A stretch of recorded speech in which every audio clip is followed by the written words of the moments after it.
This is my 2014 Chevrolet Cruze before it goes in for an engine swap.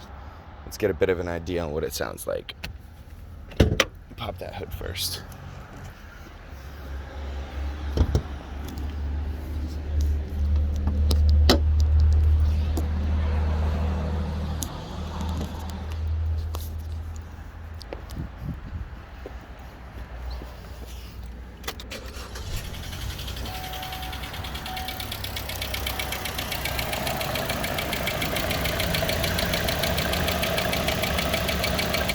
Doesn't sound too good, boys. Let's hope the dealership gets it fixed. I'll update you next time I get it back.